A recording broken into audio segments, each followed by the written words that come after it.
guys, welcome back to the weekly recap show. This week we've got myself, Zach, and Abby. Abby's back. I was gone for a minute. I had a life for like 2 seconds. We do not have Jacob tonight. It's just harder for Jacob to make it to these sometimes, and this week just the same thing, some family stuff going on. So he also is a teacher and is a student, so I mean, it's not the easiest for him sometimes, but he's a busy person. Yeah, I mean, we're all busy in our own ways, but sometimes it's a little bit too much every week, which is not a big deal. He'll be back on. He can answer some good questions here and there when we can get him back in. So yeah, tonight we are talking about episode 13 of chapter 3. Sorry, chapter 2. I looked. Good catch. I looked over at my screen and it said 3 because of, I don't know, stupid. Chapter 2, episode 13. That's what we're doing tonight. We're gonna go. I was like, I missed a lot of recaps. Yeah, I missed a lot of playtime here. Interesting. I don't remember it. So. No, yeah. Or we all just got so drunk we just blacked out through a whole chapter and we're in chapter. Yeah, blacked out through a whole campaign. It's fine. Yeah. So yeah, we're gonna go over episode 13 tonight. We are still in Vasselheim, and we're kind of starting to get into some more serious stuff. We had a good little stint. We like to call it the anime beach episodes because anyone who watches anime always knows that most of them have little chunks of just these random like beach or pool episodes that like don't even fit in the anime. Like, what? You're telling me? Sometimes they're the best episodes. Yeah, sometimes because they're so funny. Like, they're just so random. Yeah. It's that one episode of Avatar: The Last Airbender where they go to the Fire Nation Island, and then it's just super. That's a good episode. And I like that every episode. season of Fairy Tail has a couple episodes where like they just throw them all into bikinis on the beach, stuff like that. But yeah, we've gotten out of that. A couple of us trying to get. I say a couple of us. It's really me. I'm trying to get back to a more animus instead of a joking around, fucking around animus. And I think I did a decent job of that last episode. But yeah, let's go ahead and jump into it. So I'll actually go off my notes this time since it makes more sense. Caleb made notes? I always do notes. I have this whole side of the book full of notes. Alright, so basically we were heading to the Platinum Dragon Temple, or the Platinum Sanctuary in Vasselheim, and leading us was Rebecca, which is Zygon's wife. She's a paladin, paladin of the Platinum Dragon. Basically we're going there to, number 1, drop off the Soul Stone of Demogorgon, and number 2, kind of try to figure out what we should do with the dragon child, considering we are pretty sure it's a god's child, and we do figure that out pretty quickly. One small thing that I'm going to note, just because I didn't think it was going to be a big thing, but then it became a big thing so much later in the episode. Me and Braun were just kind of sitting on the background, and I talked to him about going to the Raven Queen's temple, because Animas, being from the Shadowfell, knew a little bit about praying to the Raven Queen, but we'll get back into that later. So we met with Master Carteris, who is kind of the person who runs the Platinum Sanctuary, and we tell him about the 5 who are watching us, the stone which has Demogorgon's soul, and the Dragon Child. And basically he tells us about this whole prophecy that's supposed to happen, and the prophecy is about, I think it's first a deity child is going to be born, which has already happened in the world. Yeah, it was like it's like a celestial child is born to 2 non-celestial parents. Yes. So, and that had happened about 10 years ago, he said. And then the second makes me like, yeah. I'm like, how is it connected to us? Because I feel like it must be. It could be. But maybe not. Second thing was that basically a god's child, 2 gods will have a child, and that ends up being the dragon. The dragon child is basically confirmed as the child of Tiamat and Bahamut. So he kind of starts getting a little more serious there, realizing two parts of the prophecy have happened. The next part are the world souls. Jacob explains it really well, and I wish he was here for that. But it's like he talks about the spell book of Vecna, who's a evil overlord from back in the days who doesn't have as much power over the world anymore, as do most of the gods. And basically, like a host body, there's a host body of someone, and they're used for some sort of one of these world souls, and each of these world souls are given to them on different planes, and sometimes they know that they have the world soul in them, and sometimes you don't. Maybe you don't know you have a world soul in you, and it's like if you kill a world soul, you get more powerful and stuff like that. Like every time you kill a world soul, you get power from it. I think what Jacob said was like that they'll have like a person like maybe on the material plane, and someone from like a different plane will take a bunch of souls of people from the plane that they're on, like say like the elemental plane of fire or something dumb, and like a bunch of souls from that plane and put them in this one person. Mm-hmm. And they carry those souls with them. Maybe, like you said, maybe they know it or don't. Yeah. I think that's kind of how I understood it. Something like along those lines. There's souls going into host bodies, and it's not super clear to us yet because we haven't witnessed it. Yeah, but it doesn't make a lot of sense. Souls in a person's body, and basically these people, if they get killed and you kill this person with the world souls in them, you become super powerful over that plane that they had originally come from. We can also assume that these people who are hosting are probably very powerful themselves and either know it or don't know it, once again. So then we start talking about the five. They have a little bit to do with this because we're assuming they're trying to now get the world souls and become more powerful and then start this second calamity, which is basically bringing all the gods' realms and the outer planes into the material plane and kind of merging it all together. But with the world souls, they would be able to actually pick which planes they pretty much bring into the material plane. So the bad thing is they could bring all of the lower level planes, like the Nine Hells, the Abyss, all of those. They could merge with the material plane, and then none of the celestial planes and the outer planes would come into it, and that would kind of screw the world. They would just be a demonic wasteland at that point.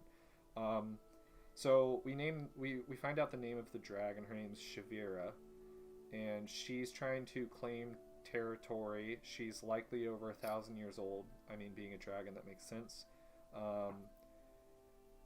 And they're doing this kind of on their own. They're not doing this for any evil overlords. They're not working for like Asmodeus or Fraz or any of the other main ones. I always bring up them because they're the most like noticed in our campaign, but their goal is to bring about the calamity, which means what I said. They would merge the material plane with the lower planes, and then Vecna. Oh, okay. So yeah, one thing we also learned was that Vecna theorized that killing a world soul would give them the power over the plane that they were sacrificed in, or that they were part of. Yeah. So one question we had was whether or not some of the people from the Shadowfell, including Animas, could be a world soul. I think that's a thought that some of us had that we don't fully know, but it happened to multiple of the Kenku, so I don't know if it is just me or if we are a completely different, separate situation, because we don't know if the warlock is working with the five. So after that, we also talk about the Raven Queen might understand how Ascension works, and so now we've been brought back to the Raven Queen. I literally just wanted to go to the Raven Queen to say a quick prayer to kind of flesh out my story a little bit more, because that's just a little bit of background for Animus, and I was just going to run over there, have everyone say a quick prayer to the Raven Queen for another year of not dying, even though Animus is not really a um, religious person, but he does understand that like she is a little bit more powerful, not powerful, but like her presence is pretty active in the Shadowfell, and if we're going to be going there, I'd rather have a prayer to her. So then we realize, okay, maybe we need to head to the Raven's Crest, because this is now where someone needs to talk to the Raven Queen so we can figure out how the Ascension things works. On our way, Animus pulls Thia aside, and we have a pretty long talk about how Animus, back in his past, he had lived in the Shadowfell. He was born there, and in his much younger years, like his first few years of life, he saw his parents and many other slaves in the Shadowfell. They're not all Kinku, as well. There's elves as well as humans, as well as some other like dwarves and stuff like that mixed in. Kinku just happened to be what he's around more, just because it was his flock. And basically they all pray to the Raven Queen because she has some prominent power in the Shadowfell. And I told Thea, like, I used to know the prayers to her, but then when Animus started being like a favorite of this warlock, he started praying to Asmodeus, who is of course the number one ruler in the Nine Hells, and also the person giving this warlock power.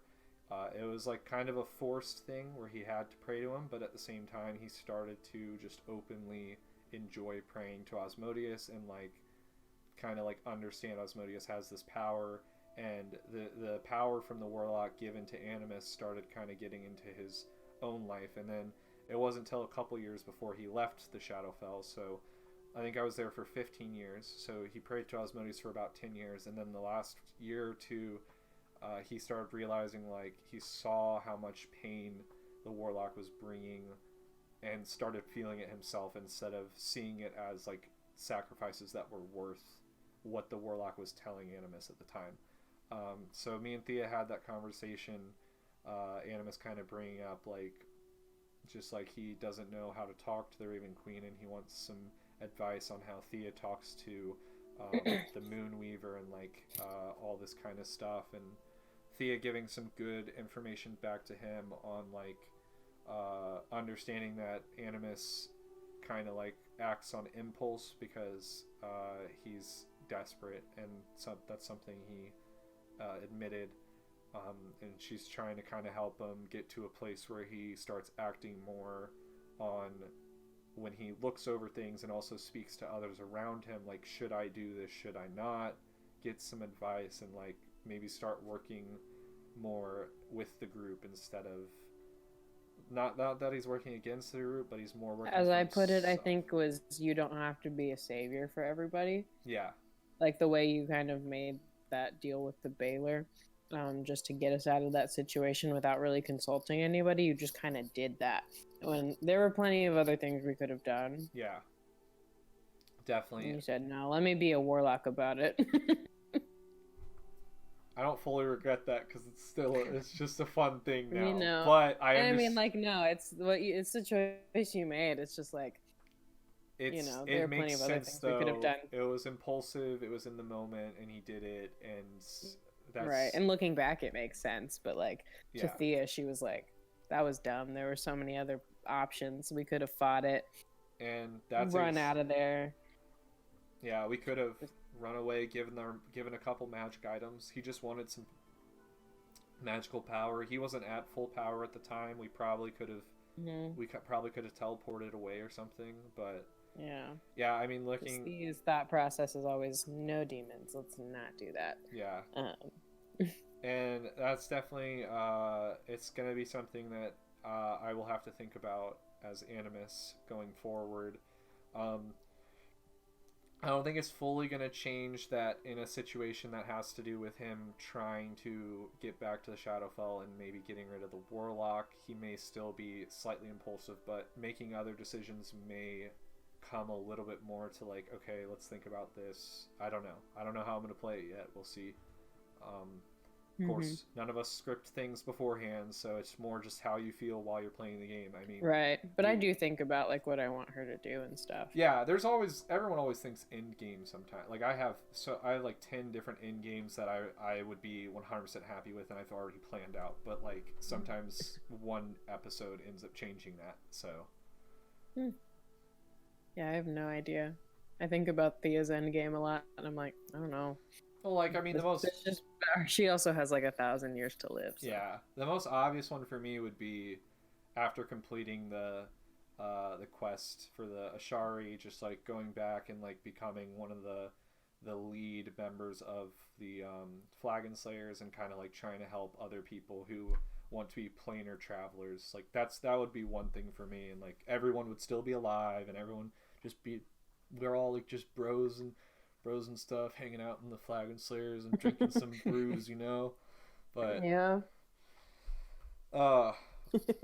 After our talk about that, we end up at the Raven's Crest, and then Animas has to walk in alone to talk to the Raven Queen, and as he walks in, will only see one person. Only is what see she one said. person. I really considered letting Thea do it, and then I was like, no, that's not what Jacob meant. Yeah, I didn't think he was gonna throw me into this. This wasn't supposed to be. Imagine anything... if I just switched it up and I was like, no, Raven Queen now. No, yeah, no. Yeah, so I walked in, basically, and walked into a dark room, and when I walked in, there was a pool of blood that I started walking into. The whole room was pretty much just a pool of blood that I slowly walked in deeper and deeper, and then we cut out for the night, and that's how we ended it. A classic Jacob cliffhanger. Mm-hmm. Classic. It was just really funny to see because you were like joking about it being a pool of blood, but I was like, I know there's a pool of blood there because I've seen Critical Role and that happened to Vax. Damn it! Yeah, I haven't seen the first season. Well, then watch it, Caleb. It's so long. I'll watch the animation. Watch it. It's so good. I gotta finish the second season, or I gotta keep. But he meets the Raven Queen at a certain point. Yeah. In this exact scenario. I know he makes a deal with the Raven Queen, and then in the end, I'm not actually gonna spoil it. I know stuff. So spoilers, Caleb. I forget we're like on the internet. We're not just like buddies some talking. people may just like actually want to watch. So go watch Critical Role. Oops. Sorry. It's cool. We're good. Not the biggest spoiler. No. And if you haven't started watching it by now, you've probably had a lot of spoilers. All right, Zach, what do you want to start us off with tonight? Yeah, let's start with the whole end of the world prophecy with the Calamity. I kind of want to know what your characters, kind of what their headspace is looking like. Real nervous. It's like, I don't know. I don't think she signed up for this when she like literally. Our first session, I remember Jacob was like, "You all meet in a tavern," and then everyone was kind of like being like, "What are we doing here, guys?" And then I was like, "I don't know. I'm just looking for an adventure," because I didn't know at the time. I was like, "I don't know what her deal is. I've never played this game before. I'm scared." And now it's the end of the world. It is. That she is responsible for somehow. I just want to go on an adventure, and I just wanted to go on an adventure into the world. And at the time when Canel played with us, like, have a weird little fling with a tiefling. That's all I wanted. Yeah, you don't get that. I didn't get that. No, you don't get any of that. You want to know I get why? the soul of Demogorgon and... the end of the world. The end of the... You get Zygon, the Demogorgon, and end of the world. That's it. I get sent to a torture chamber for what feels like months to watch my mom die over and over again. That's fine. Oh, you know what? I forgot to bring that up. We had a little conversation there. We'll bring oh, it up yeah, and I've told... Yeah, we'll get into it. We'll get to it. We'll get to it. But, like, yeah, I think she's just, like, confused. Taking this very seriously. And I think this is, like, the moment where Thia's, like, starting to kind of, like, step up a little bit and be like, okay, I'm not gonna let any of these fuckers, like, take charge of the situation. It's my ass is on the line right now, and so I'm gonna go do all the talking. Like whenever we went to see Master Carteris at the Platinum Dragon Sanctuary, Thea like was like front and center doing most of the talking. and explaining a lot of the situation, and being like, "This is what we're gonna do," or "What should we do?" Like this, and this, and like trying to get ahead of it. Because I think she's starting to get a little control freaky, and just like, I don't know. Everyone else has like different interests, but like she's kind of thinking for the greater good. She doesn't really have a plan for herself, but she's like, "Fuck, I guess I'm in this now." It's like So I think other people are still in a different mindset. Like not that it's wrong to be, but like you have to have a couple people who are in the mindset of like, okay, we need to like get the good information we need from this guy. We can't just sit here and be like, yes, oh, there's pudding coming out, and like Ansu's like, oh, my old right, chum, and it's like my old pudding was student. funny, Yeah, the pudding's funny. right? Some people can focus on that. And then Locknar was like pissed Yep. that he couldn't hear his name right, and like all this shit. And Yeah. then I think at one point I didn't mean to sound, Locknar. yeah, which was really funny. It was so good, but like at one point I had to be like, "Shut up, Locknar," and I didn't mean to be like so bitchy in that way, but I was just like, "Let's give the man some respect, and I want to hear what he has to say." It kind of You fit know? that. Yeah. I noticed that. It did fit. I don't think you were mad. I thought it was just part of the roleplay, you know? I don't think anyone took Oh it. no, I wasn't, and I wasn't mad, but I was like, "Fuck," that sounded like I was mad. I think I'm just a lady who's concerned about sounding like a bitch, but and it's fine. But yeah, that's kind of where Thea is at. It's just like, I think so overwhelmed by the possibility of everything that could be going wrong. She's like, I must take charge, and like, we're going for it now because we're stuck in this. Yeah, more people. Animus in a similar place. I think something that I wasn't super surprised by was that we are getting to some sort of large war. And I think that just comes from the way that I built my background with Jacob. Like the warlock is someone who was literally trying to start some sort of war from the Shadowfell and into the material plane. So I knew there was going to be some sort of major incident we were going to have to face. And it just so happens that these 5 very powerful creatures of different types are part of trying to start this calamity. And it's a little bigger than I thought. A lot bigger than I thought. But yeah, I was like, oh, the end of the world? Yeah, it's a lot bigger than I... Like Calamity times 2? Alright. Like, I don't even think, like, the first campaign of Critical Role was, like... I mean, it was bad, for sure. Like, they're big bad, like, Vecna. Yeah, but, like... We're just better. We just have more intense... Jacob said, no, you're gonna have 5 big bads. Maybe and it's 8. all gonna be... Yeah, like... big bads walking around. 8? I mean, we've got the Warlock, we've got the 5, we've got, Oh, but what if he's part of the 5? Well, I don't think he maybe is, not. because they're all in the... They all should be on the material 6. plane. Yeah, I guess so. Because we asked before if the Warlock was part of it, and he's not, supposedly. He's Velsh. So we got 6, so what are the other 2? Oh, I was just saying 8, because I feel like there's one... Locknar's dad.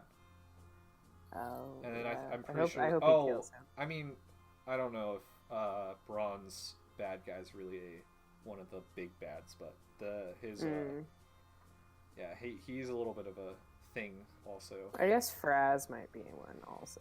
So maybe you're right. Fraz and the Baylor's probably our last big bad because... And then, like, I'm sure I've got some shit, like, somewhere. You know, what if my demon comes back? Yeah. We've got a lot dealing with. I don't know. We know it's serious, and I think me and Abbi kind of played our characters as such. Like, we need we've been in a situation where it's been fun, and I had to snap myself out of it because I wanted to snap myself out of it 2 episodes ago, but I didn't because it was just still funny to me. Yeah. And I was like, okay, let's really try to get back to like serious, like get a little bit more dramatic with some of this. So yeah, definitely. This is gonna get a little bit more serious coming up to more stuff. Really Question number 2. Oh, okay. I said, really have to work on my acting. That's all I said. But anyway, I'm sorry. We all do.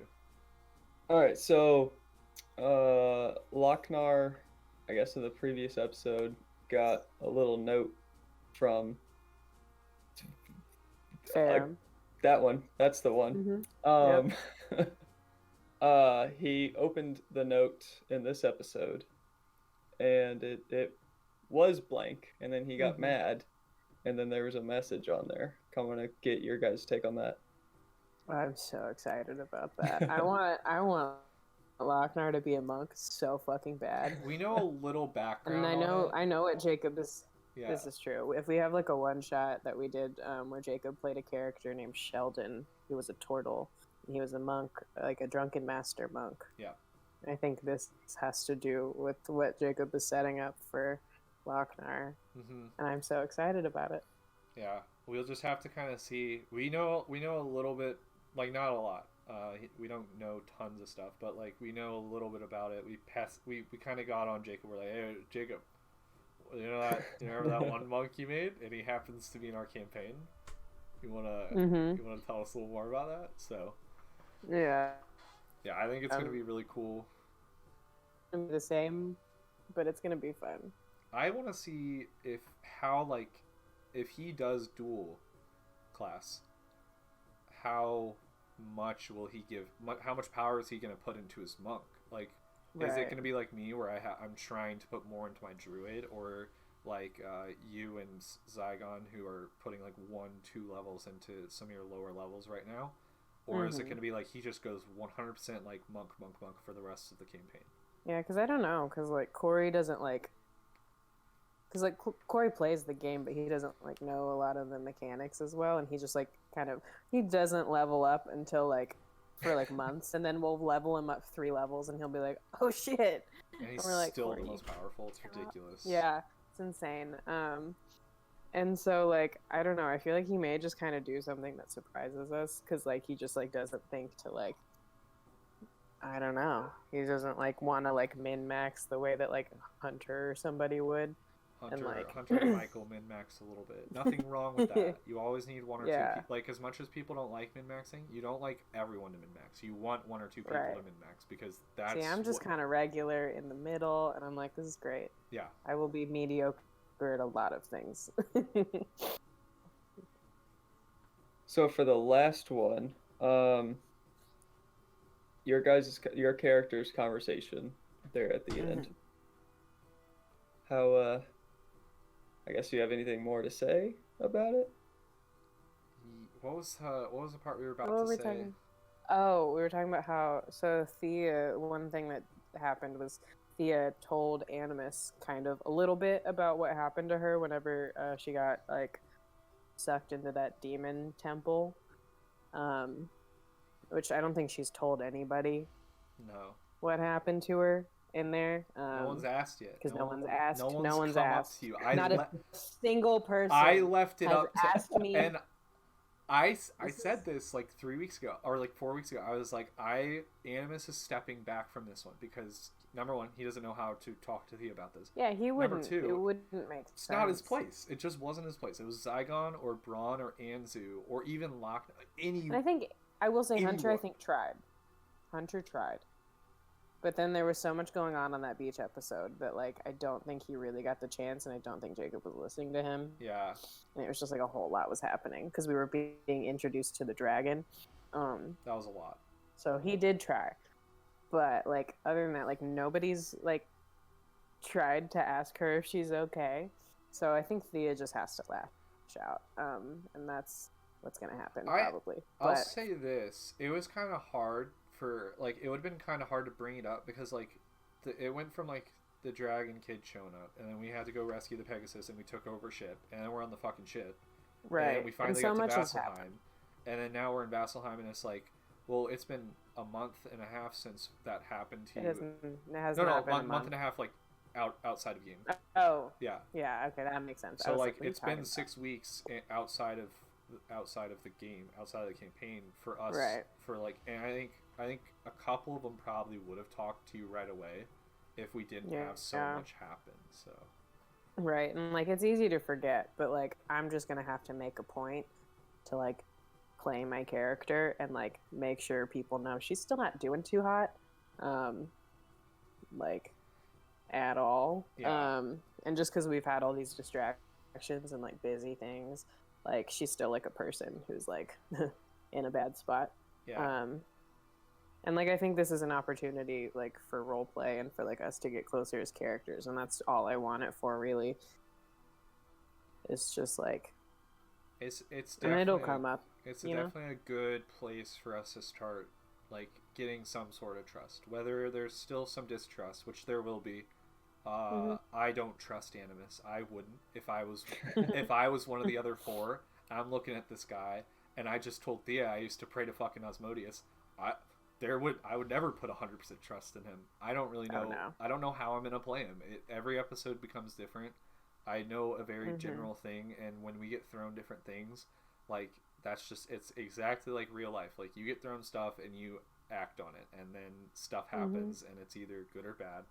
I think whenever Thea told me that, I was in the middle of kind of being like, yeah, I don't really know what to do because like obviously I've seen how Asmodeus treated others and how bad this like torture was, and like how much it affected so many people, and I kind of like was like, yeah, I kind of understand. I was kind of able to be like, I understand what you went through in a way, not perfectly, which we made clear in our conversation. Like I don't right, but I kind of understand, and that's why I originally was kind of trying to be like, listen, I'm sorry, but at the same time never talked to you about it because I didn't know what the fuck I was gonna say. So right, and like what would you ask about, like, you know? Yeah, would I just walk up, so how was that time in the demon realm?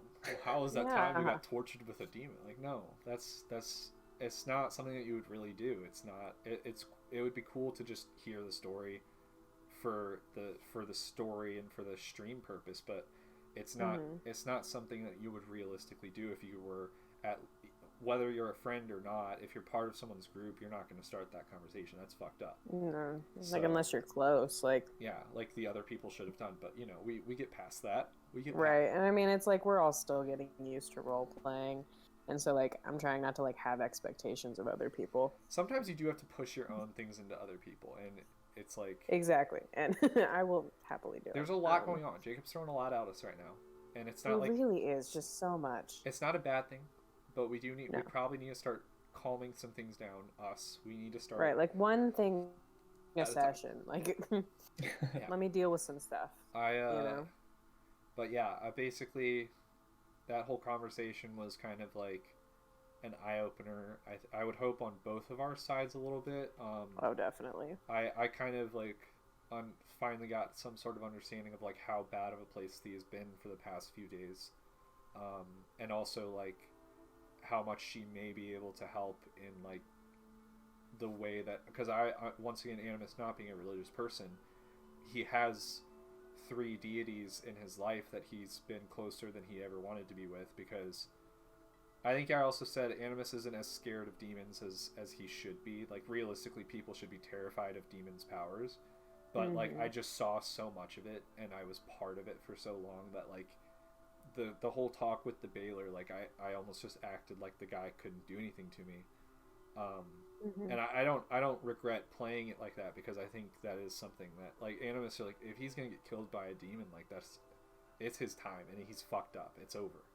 Like that's just, it's, you can't do much with a demon. They're not gonna sit there and like play to your game. They're always playing their own game. So and that's something he very much understands. Like he's seen so many, like he's been cursed by a major demon, and he has a lot of pain that's kind of in the background of his current quest. And seeing that with Thea now sucks, because he saw that a little bit in Zygon. That's why him and Zygon are kind of close and like kind of have this like weird like demon trust going on, because it's not like it's not a funny thing. It's funny when we play it in stream because we're the demon boys. Realistically, if you tore everything back, it's pretty serious for our characters. Like if that was like, if I was actually Animus and I was living this life in the real world of this campaign, I would be terrified. It wouldn't be as funny. So yeah, but at the same time, I feel like everybody deals with like trauma and pain in their own way, and I think Thea is kind of like playing like this, like the sobering straight man character that's like, this isn't fucking funny, and you guys are like, haha, demon boys, and she's like, no, fuck you. Yeah, like this is happening to me too.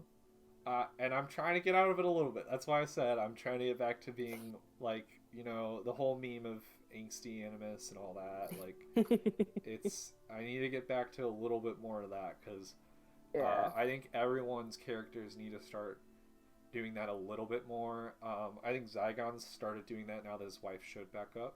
I Mm-hmm. think I think Anzu and Locknar's starting to because he has a big storyline. And then I mean Michael always plays a pretty good stoic character. I think Hunter's just Yeah. still kind of like on those beach episodes. He's always kind of all over the Mm-hmm. place. He's a crazy old man, so Yeah, and I think just because like the story isn't necessarily revolving around him, and like I don't really know that it's. Well, I guess it's more Lochnar than anybody else, but like it's kind of as a collective, like it's just about all of us now. Um, there's nothing for him to be like serious about necessarily, and I think he's just like, let's have fun with it, and it's like, no, no, yeah, let's bring it back, let's bring it in. yeah. But it doesn't mean it really bothers me. It's just like, It's hard, and once there again, you're gonna have those characters. You're gonna have like you should yeah. have players in your campaign who are min maxers or jokers or like these people who like give some sort of different feeling than like everyone should have a different feeling, or like there should be a different feeling throughout the group. It shouldn't always be like 100% you're all fucking serious and it just gets super like Mm-hmm. intense and everyone's like that's when you start not enjoying the game as much because you start Right. getting mad when things happen that you don't want to happen because someone else made a choice. And like you still have to be like, Mm-hmm. okay, we're still playing a game, we're still enjoying this with each other, we're still all friends Right. who we're this is how we're connecting, we're playing a game. And it just so happens that it's also very fun to like just get into your character and be part of it. Mm-hmm. So Which is so nice. Like this has been like with like everything going on in the world, like just which is finally like starting to like let up a little bit. I say that, but like things are getting it's slightly letting better up in a my little life bit. anyway. Um, this has been such a nice way to like still see people and like talk to people because otherwise like I wouldn't have had like a lot of socialization. And so like just being able to like come on here every week and like hang out with you guys is like so nice. Yeah. And it's like honestly like saved my life probably a little bit. Just like I mean I had nothing else going on, Yeah. It's so nice. It was cool that we started this at like the perfect time. Like We really did. right before Christmas, and we were able to get into it enough to where like, hey, let's start like doing a little stream. And even though, I mean, we're not like the most popular people. Like, who's gonna watch a 3-hour stream every Sunday night and it's not Critical Role? Like, Yeah. that's not our goal. We're out here to play a game and have fun. And to the few people who do watch us at this moment, like they're enjoying it, we're enjoying it, we have a good time, and that's all we're here for. And like one day we can come back and look at all this stuff and be like, we did that. That was our fucking campaign. Maybe we that do get we a ran for couple more people watching. Mm-hmm. Yeah. And, I mean, we'll probably go into a new campaign I after this hope. one ends. I already am planning on running the next campaign. I know Jacob wants to step back and play a character, so I'm currently world building. So hopefully that's something that would be cool. It keeps us all in a state of mind of like creativity, which is part of all of our majors. So me being able to sit here and edit and like kind of keep myself like in some sort of state of like, okay, I'm still putting videos together even though I'm not able to go out there and make a short film with some of my friends. Like, that's cool. That's just a cool thing. So it's really nice. I think that's it for I tonight. think that's all I have to say. Yeah. I've run out of words. The story is getting a little more serious now. We'll see what happens next week.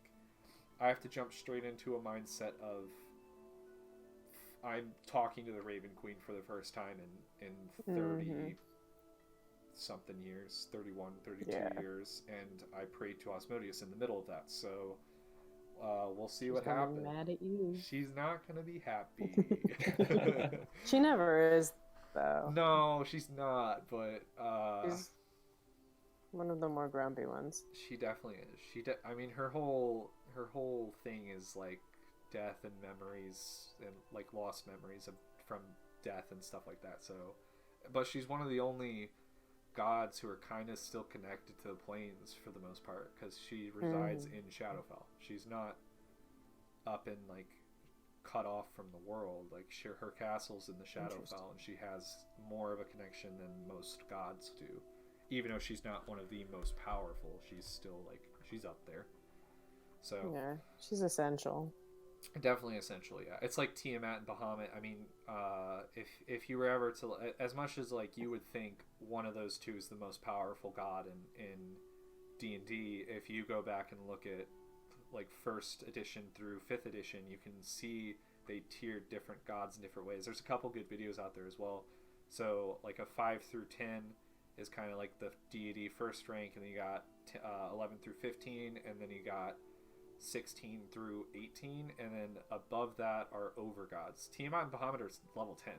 They're not even close to some of these other gods who are in the like above ranks of them. So that's kind of one of the, it's like they're still like hella powerful though. Like they're a huge part of our campaign.